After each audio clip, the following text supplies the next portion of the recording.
Where the hell in Warbreaker is the Terryson lady? Do you have any guesses?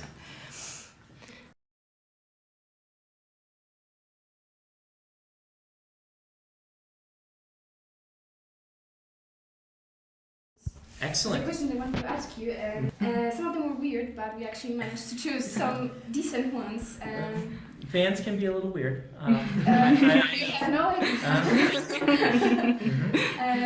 So the first question is that you're finally in Poland now. Yay! Poland. And you already know Polish culture, maybe a little. You've got to meet it. And you know it's a little bit different than any other culture. You actually get to contact. Do you know anything about your position as a writer here in Poland? All I know is that the Polish have been the single most persistent at trying to get me to come visit of anyone. I hear more from the Polish fans about me coming out than I hear from anyone else. So I knew that I better get here eventually. But that's really all I know about my position in Poland, other than the publisher has some of my favorite covers, like the Mistborn books in particular. Internationally, I think they have some of the best covers. The Polish covers are better than the US or the UK covers, which is very, usually I like the US best, but the Polish covers are among the, if not the single best Mistborn covers. You're here since yesterday, yes? Yes. And how do you find Poland by now? So far, so good. I got in yesterday and I crashed, and I got out and I've been doing interviews all day today. So tomorrow I actually get to see some Poland. It depends on if we get rained on or not. If we get rained on, we're going to the museum, the Polish Resistance Museum. Oh. Uprising, Polish Uprising Museum. And if not, then we're going to go to downtown, Old Town. So then I will know more Poland. Really the only thing I know, there's a few things I know about Poland. One is that you're very persistent about trying to get me to visit. The other thing is, I was mentioning to my guide that when I was young, our local grocer was Polish, and we loved to get sausage from him. So I can't even say it. Kielbasa? Kiełbasa. Yes. So when I was a kid, we ate Polish kielbasa. Like once a month or so, my mom would make it, and then that grocer went out of business, and I never got it again. I was so mad because it was so good. So. You should try definitely something like pierogi. Pierogi, is that little dumplings? Yeah, he's told me I'm gonna get dumplings, and I'm gonna try your soup too, because apparently there's like a sourdough soup that I'm supposed to try. Your question now. Do you know anything about Polish literature, especially something about fantasy? Well, I know, I can't say his name, Sapkowski, the Witcher guy. Yes. Everybody knows the Witcher. So I do know at least a little bit Polish, and I have read some of his work. So I'm a little bit familiar, but I wouldn't say I know a ton more. Like, I bet that's all everyone knows is, oh yeah, Poland, the Witcher guy. You should try a game. Yeah, the Yes. Witcher games? I have all Yes, three yes. of them. I bought them all in one bundle together. So, So you said that you liked our Polish covers. Is something that you like the most? Maybe we have maybe for younger the I would say that the first Mistborn cover is probably my favorite of them it's all. amazing. But the Wax and Lane one also, those have really good covers too. So the whole Mistborn series is great. The Way of Kings is not bad either. But the whole Mistborn series, spectacular covers. We put them in our leather bound. So I don't know if you know, but I do in English. I do a leather bound 10-year anniversary. Yes. So. When was the concept of Cosmere, one big universe that connects all your stories, was born? Do you remember the very beginning, the first thought of it? I can start to talk about this because there's a couple of things. I remember being a teenager and reading books, and I would always insert my own characters into other writers' books.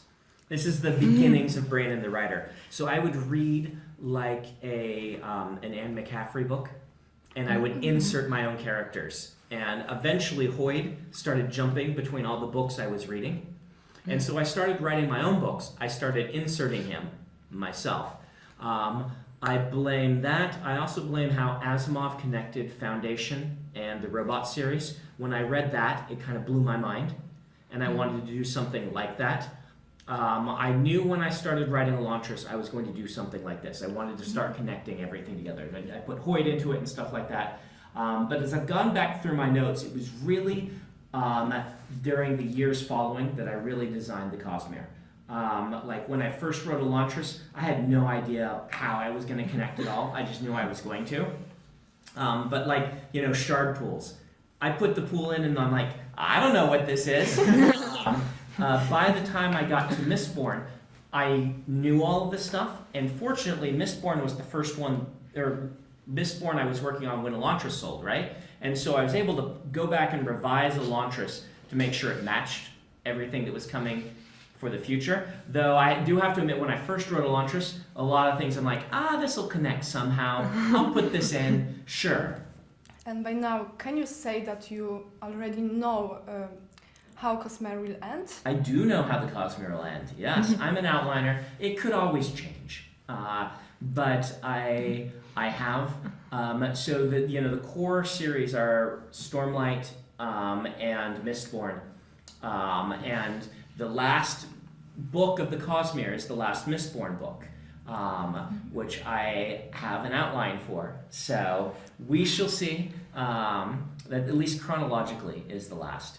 I don't know. I write a lot, and so who knows what I'll end up doing. Yeah. Yes. Yeah, you know. Keeping track of it all. I'm sorry. Okay, so I got some grammatical questions. Okay, oh dear. Simple ones. What happened with the shard that just drifts in the space, the one that wants to hide and survive? What about that shard? They want to hide and survive. Huh. Something more? I think I will Raffo that for right now. My first one? Yeah, your first Raffo. You can get a card. Are you coming tomorrow? I'll give you a Raffo card. am. I'll give you a Raffo card. Remind me. Okay. Okay. Mm-hmm. Another one. In Arcanum Unbounded, Yes. Chris said that Roshar has an unusual high level of oxygen. Yes. And where does this oxygen come from? It is a natural part of their atmosphere. Part of this, there's two answers to this. One answer is it was created that way because Roshar creation predates the shattering of Adenalcium, and a lot of things were set up that way. The scientific side is, in building the creatures that I was building on Roshar, I needed a high oxygen environment just to make the logistics work. And even then I had to it's high oxygen, low gravity, right? It's like 0.7 something Earth gravity. And even then I still had to add magic to get the big beasties that I wanted to. Like the great shells just cannot exist square cube law. Even after I tweaked the atmosphere and the gravity, the math didn't work. But fortunately I had the whole Spren thing going on. But these are both things I was trying to do in order to create megafauna. I'm sorry, if that doesn't make sense. Okay, but is there some higher level of production of oxygen? So there are no trees, but it comes from the oceans. Yeah. I mean, they've got a lot. What you've got to also remember is most of Earth's oxygen doesn't come from our trees. I mean, it does, but it comes from the ocean and things like this. I didn't have a problem building this in to Roshar. Because what we've got on Roshar is we've got, number one, we've got the high storms, which are actually really good for plant life when it comes to microflora, right? And beyond that, you've got weather patterns that are very, it's rarely freezing on Roshar. Most people on Roshar have never seen snow. And so, yeah, I mean, I didn't find a problem making a high oxygen environment work. That was the least of my troubles in building Roshar. I mean, most of the planet is ocean anyway. Some of people were curious just about it. Yeah, were they? Okay. I mean, yeah. Okay. I mean, all you have to do is hit like really you only have to hit a stasis, right? You're creating as much as you're using. It does, like if you start with high oxygen and you create as much as you use, you stay high oxygen. It doesn't need to actually be creating a higher percentage than our world is creating, as far as I understand it. Technological progress. So the schedule is going into all the way to the cyberpunk. Yes. But do you plan to do it anywhere else? Yes, with an asterisk, right? Rochar has a very different technological path, but they have access to so much more investiture in an easy-to-use format. Rochar is really heading toward what we call magic punk, or things like this, mage punk, where you're using a magical power source and things like this. And so their technology is going to go weird, but it's going to go fast once they start figuring things out because they have easy access to investiture resources. Scadrial, slower for various reasons that things like that, but it's ahead. And then there was Taldane, right, which was really far ahead, but then froze when it got off-world travel was stopped, and it became isolationist and things. So most everybody is kind of heading that direction, but yeah. Okay, and a question about some encyclopedia about Cosmere, so like Silmarillion, something like that. Silmarillion. Yes. Yeah. Someday maybe. I don't promise it. We will see. Okay, so next topic, maybe a few months ago we've received great news about some of your books which will be adapted into movies. Yes. So what do you think? Which one is most likely to be adapted first? I've always thought that Mistborn would be most likely because it's the easiest to translate to a film, but the people who bought the rights to the Cosmere bought everything but Mistborn because Mistborn was owned by someone else. And then they bought Mistborn a year later when it became available. So Mistborn is a year behind the others. Emperor's Soul and Stormlight have been going the longest. Stormlight is so hard, right? We just got the screenplay in, and the screenplay is like, it's like for a 5-hour movie or something like that, and they're like, we have to cut this down. Yes, we do. And that is super hard. And Mistborn is a lot easier to adapt. So I still expect we'll see Mistborn first, but who knows? Okay, who would you like to be the composer of the music for your movies? Do you have an I have identified never or- been asked that before. Wow. I have no idea, right? Like, I listen to a lot of soundtracks and I like them all, but I'm not an expert in this. Michael Kamen was always my favorite, but he's passed away. So we resurrect Michael Kamen. Resurrect Michael Kamen and have him do it. Lifeless. What's that? Yeah. Michael Kamen the Lifeless. Okay, right? say no more. Yeah. Mm-hmm. And what about cameos? Do you have some ideas in your mind? Yeah, cameos for me. I want to die in a different way in every as payment for killing off characters, right? And so I want to be like the red shirt or whatever, the person who gets killed in a creative way. That's my thought.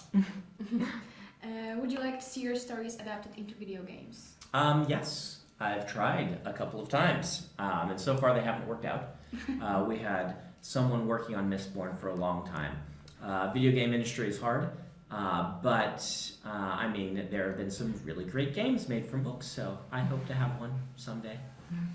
As we know, you're a human typewriter. You can release books faster than we can read it. Now, you say that, but I release like a Stormlight book, and I start getting fan mail for it the next day. This took me 18 months to write, and then you read it in one day, so I don't know if I agree with that, but go on. You certainly have some free time for, let's say, reading books. And what books do you like to read? You have some favorite authors, maybe in Terry fantasy Pratchett. genre? Terry Pratchett's my favorite writer, but I like to read widely. I like to read a little bit of everything. usually, like, people talk about how fast I write. I'm not that fast a writer. I just am very consistent. I write a little bit every day, and that adds up to a certain amount that I can do every year. But I write for 8 to 10 hours a day and spend 4 hours or so with my family, and then spend 2 hours goofing off. So goofing off can include listening to an audiobook while I do other things, or reading a book, or playing a video game. So I do find time. Do you think that writing at such a high level is a matter of talent, or it's achievable by just hard work? I have no idea. I would like to think that it's hard work, but I do know that talent plays a part in that as well. I would say that it's 10% talent, 90% hard work. But if you don't have that 10% talent, it can be really hard. So I don't know. I feel like I started off really bad at this and wrote a whole bunch of books and got pretty decent. But I also know that I do have some natural talents. So we have one more question, and is where the hell in Warbreaker is the Terryson lady? Do you have any guesses? Nurses. One of them. Why do you guess that? I don't know. That's a pretty good guess. I mean, they are the only females apart from the main characters who are somehow important. So I guess somewhere there, because I don't think she's like in the fifth plane somewhere in the back of the alley where someone walks by. So that's a very good guess. I guess you have narrowed down your options. So I'm just gonna say that's he seemed, yeah. So there you go. I'm surprised. Okay. Yeah. Another question is that if you were to choose one of your own words worlds to live in, which would that be? It would definitely be. Does it have to be Cosmere? Not No. really. Because then I can go with one of the cool science fiction ones, and I can have live far away from where everyone's having war and live like in a futuristic society. I think that's kind of cheating. If I had to pick one of the Cosmere worlds, I would probably pick Scadrial because it's the closest to having the internet and instant noodles. But yeah. You're not supposed to be able to guess who the terrace woman is, by the way. So we will see her somewhere. Yeah, we'll see her somewhere online? else. Yeah, Okay. yeah. You're not supposed to be able to guess, so that's why I'm surprised that. Yeah. Well, another question, if I may. Sentient machines, artificial intelligence. Oh yeah. Yeah. So, would they be able to use investiture or not? Or how would that work? So, define use investiture, right? Like there's a lot of different ways to quote unquote use investiture. Okay, I don't mean the medallions. Okay. But like if I go and speak in the spiritual realm and I look at the machine, do I see investiture inside it, the connections to the shards and so on? Chances are good that you will, but I have to add a big asterisk to that. It's going to depend on so many factors. But consciousness in the Cosmere is directly tied to investiture, and creating a machine in many ways cosmologically is not that different from creating a child. Okay. That's interesting. Yes. So I'll just leave it there. And I wanted to ask, will there be some other books concerned with the Wheel of Time, maybe? Chances are not good. I feel that Robert Jordan didn't want there to be more, and so I'm not the final decision maker on that. Harriet is, but I've mentioned to her that I don't feel it would be right to continue doing Wheel of Time books. So I don't think it's likely. If she decides that she wants more, that's certainly not my place to say that she can't or things, but I don't think I would write anymore just because I feel like he wanted it to be an ending. If he were still around, he would have written more, but I don't think he would want me to. Mm-hmm. If you were chosen, if someone messaged you that they wanted you to end a series that was not ended before because the author died, some other author, okay? Right. Would you agree once again to end a series that wasn't ended? It would depend on the situation. There are very few authors I have read as much as Robert Jordan, and that I felt my style was a good match to. I would have to feel like I was a good match, and that I was needed, and that it's a job someone else couldn't do. I don't know that I can think of any authors that that's the case for right now. But if I could go back in time and rewrite the prequel Star Wars movies for George Lucas, let's do it. What would you improve in the prequels? Oh, everything. I don't know if I would be able to fix it because that's hubris, but I sure would have liked to stab at it. I was, as many people, disappointed. Couldn't agree more. I mean, George Lucas has lots of talents, but the stories did not come together very well for me. And I was there opening night. You guys are too young to know what it was to go wait in line overnight and go to the Phantom Menace and be like, after waiting so long. So, yeah. If I were going to continue anyone else's legacy, I would go back in time and rewrite those scripts when George Lucas wasn't looking. And speaking about other movies, do you have your favorites, maybe? Favorite films? Yes. Picking favorites is always so hard. In recent years, I really liked, and I don't know if it's my favorite, but I really liked Live, Die, Repeat, Edge of Tomorrow. The book is better. The book is better. Yeah. I really liked that. I really liked Lincoln. I mean, it's not science fiction fantasy, but I really like that. Classics, Fifth Element is like my go-to guilty pleasure space opera. I really like that. I really like the movie Gattaca. You guys ever seen Gattaca? You haven't seen Gattaca? Gattaca's a good movie. It's an oldie now, but it's great. It's a science fiction. What else have I really liked?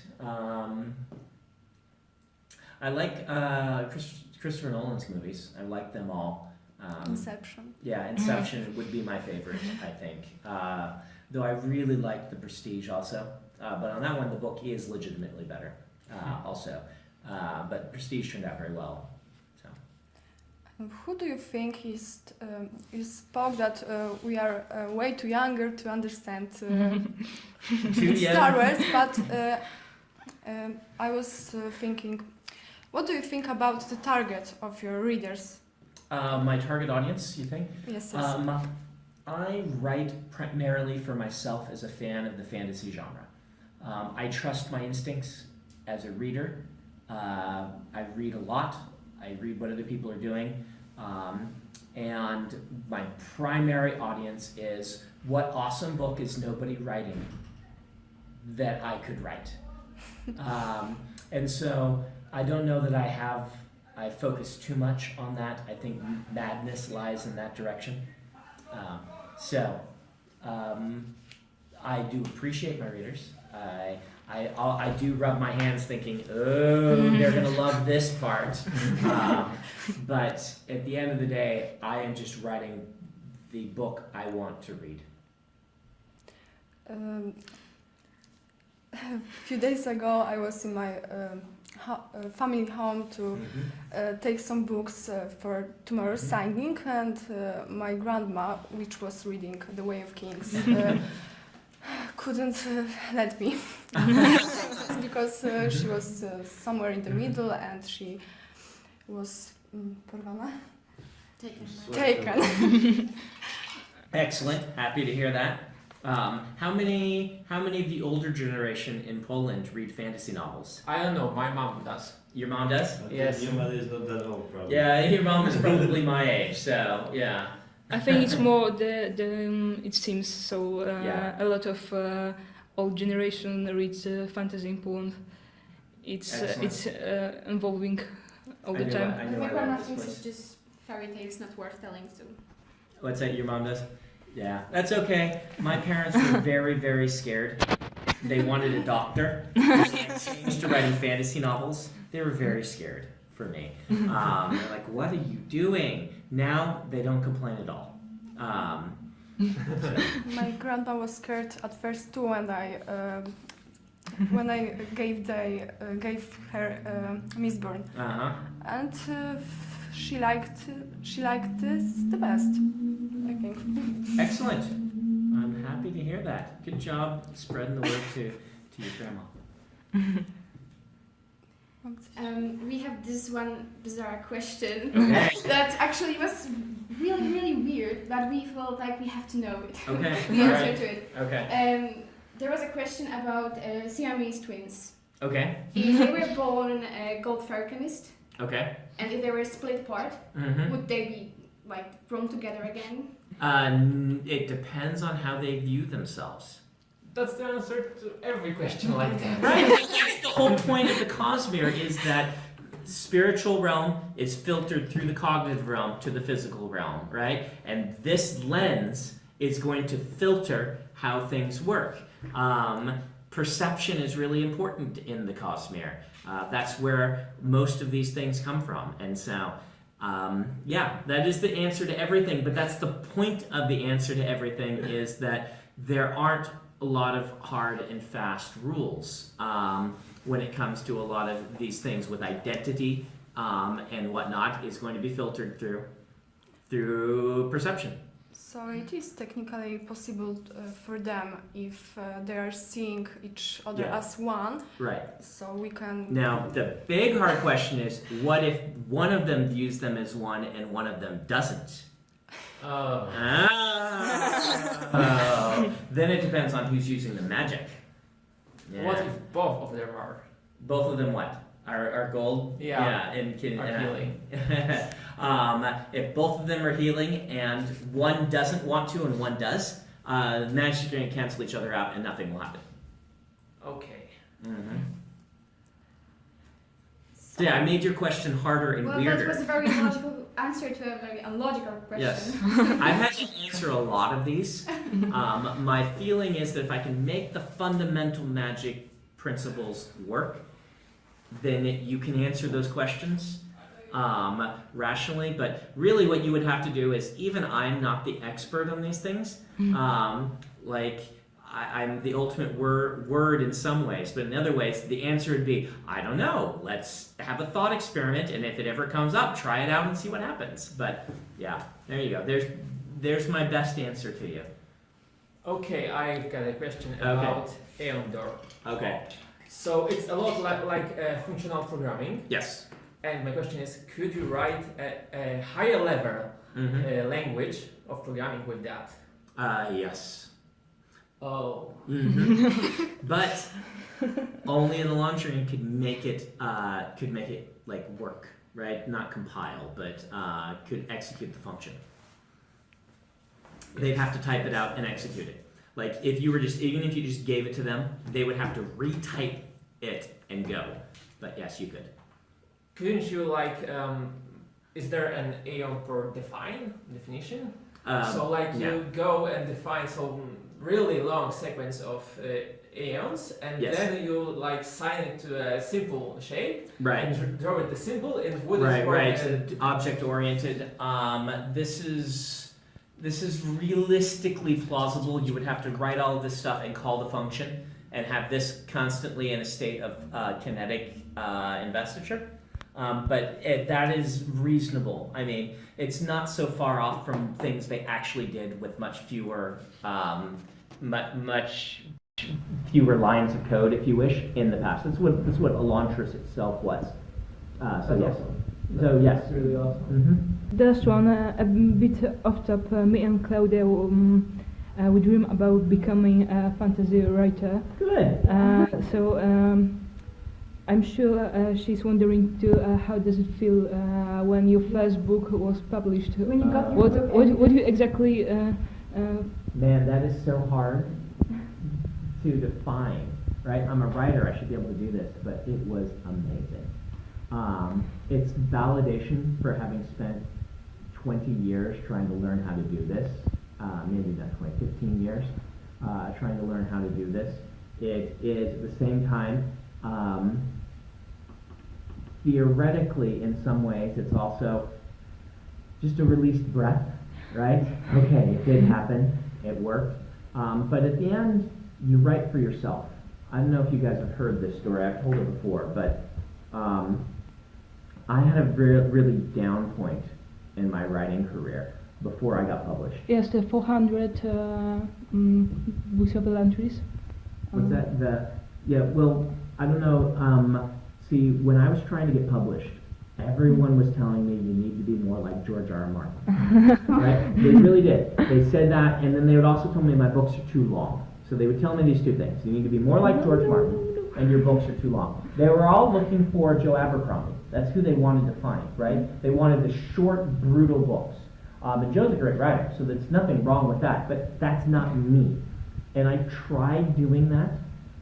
That's what Final Empire Prime and Mistborn Prime, unpublished novels, were. Because I took some of my ideas and I tried to write something more Joe Abercrombie-esque, even though Joe hadn't been published then, right? So it was just like a short, sort of grimdark thing. And they were terrible. They're absolutely terrible. And so I sat back and I'm like, okay, nobody wants to read what I'm writing. But if I try to write what they say to write, it turns out to be a terrible book. Should I just give up?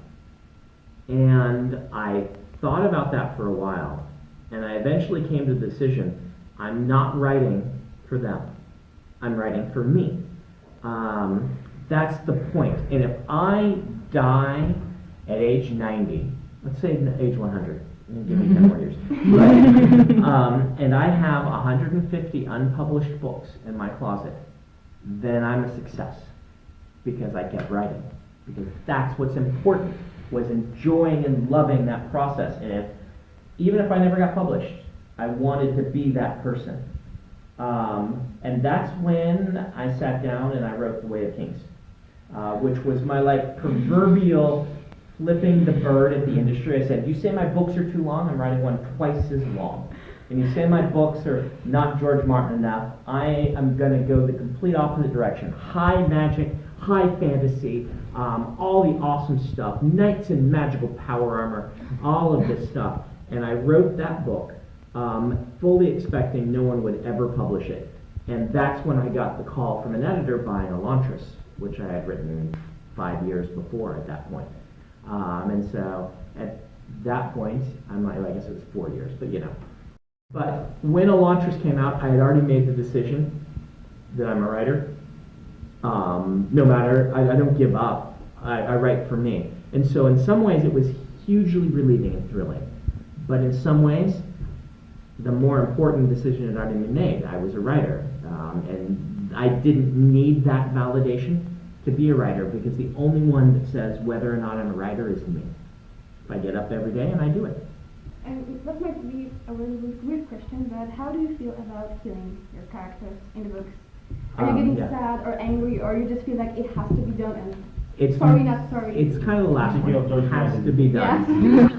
It's more along the lines of, this is what the character has been pushing toward and kind of demanding all along, and I will let them do what they feel they need to do. I rarely feel like I actually kill off characters. I more feel like characters take risks all the time, and I can't always pull the punches. Once in a while, I've just got to let them pay the consequence. Do you think the Oathbringer will be released faster than Winds of Winter?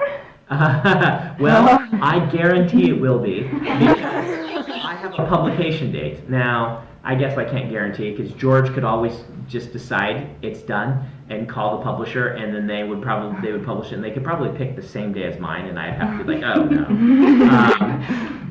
But I think the chances that I will beat it are pretty good. I just hope that I don't beat the next one too, because George's fans really deserve to get those last 2 books. Okay, another one about programming in Outdoor. Could you go lower level, like assembler? So like you, Outdoor will be higher, so you go even deeper. That's going to be more of a rapo, because to go deeper, you have to know what's going on with the magic on cell, and I haven't revealed all of that, and things like this, like why the aeons or the why the various symbols, like what's going on with all of that. I mean, I think people are starting to guess it, but I haven't really talked about it a lot. So you would have to go to get that level. I have to give you information I don't want to talk about right now. So that's the rifle. That's a raffle. Yeah, you get 2. Well, you only get 1 card, but I'll sign it twice. Okay. Whatever you want. I've seen you're really active on the subreddit for the Storm Like Archive. I am fairly active. The problem is every time I post, I get like 300 responses, and I can't respond to all because I have to write books. But yeah. Do you have your maybe favorite fan theories? You don't have to say if they are true or not. Favorite fan theories. Oh wow! I'm always really curious about which 2 characters people like to ship together. that one's pretty interesting. What else? Favorite fan theories? I've read a bunch of them that I just chuckle about. But some of them, I mean, it's a mark of pride to me when somebody gets it right. That means I've done my foreshadowing well. The unfortunate part of that is when it actually happens in the books, there will be a whole lot of, I knew it, rather than, oh, I'm so surprised. It's getting so hard to surprise you people. If I do my job right and I put in the foreshadowing, then you'll be able to guess things, even though sometimes you guess things you're not supposed to be able to guess yet because there's no foreshadowing. But yeah, like there'll be big revelations in Oathbringer that I think will blow the average reader's mind, and the people who've been reading closer, like, oh yeah, that, but they don't know that yet. But favorite fan theories? I can't think of one off the top of my head. I've heard some really good ones though. I need to ask.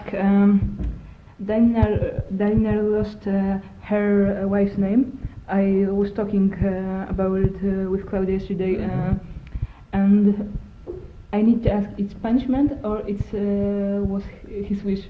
Rapo. Will it be revealed at some point? It'll be revealed in Oathbringer. You will get the okay. flashbacks of Dalinar going. You'll actually see him visit the Night Watcher. So. How many more secret societies?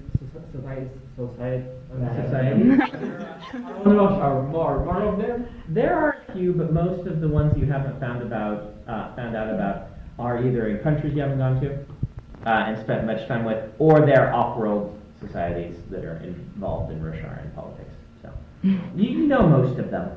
Yep. Yeah, all right, guys. Thank you so much. I would love for you to send me an email so I can, one of the things I would like to do is be doing a little bit more foreign language stuff on my website, and so we have a Spanish page in the works, and so I would Yes, like a to Spanish group I joined a year ago. There are a lot of people very passionate about Jaskmer. And so I would love to have a little link to your Facebook page, book page that says, you know, here's where you go. Can I show you now? What's that? I can show you now. Great. So. Yeah, and if you can email it to me, then I can have Adam stick it on our website. Awesome. Yeah. One question. Last question. Are you planning to come back to Poland somewhere soon? Yes, but I don't know when. But I have to come to the Warsaw Book Fair. My publisher has made it very clear that I need to eventually. And you guys do keep bugging me, so I'm sure that it won't stop now that I've actually come. I've been to Spain like 4 times, so you Closer to States. Yeah, it's so much closer. Yeah. Yeah. We'll definitely come back with some wage questions. Okay, Once great. again. We need a direct flight to Warsaw. That's what we need. From From Salt Salt Lake. Lake. Yeah, not going to happen. There's a direct flight to Paris, and so I'm in Paris, and there's a direct flight to London, and so I end up both in London and Paris all the time. But there's loads of flights from London to Warsaw. yeah. To any city in Poland. Yeah, but it's not a direct flight, then I gotta change planes. Jeez. It's so hard. At Heathrow. Yeah, I know. Actually, I changed this time in Amsterdam, and that is a good airport. It's so easy to get around. How many hours did you spend traveling here? 9 hours. 9 hours? Yeah. Oh, 9 hours. Sorry, 9 hours on that flight to Amsterdam, and then 2 hours to Warsaw. Not bad. Yeah, not that bad. 2 hour layover, so total of 13 hours. I wrote a really bad short story that I don't think I'll ever release. It's kind of dumb, so that still happens to me. Sorry. Okay, so Thank you for Yeah, sharing take care, this. guys.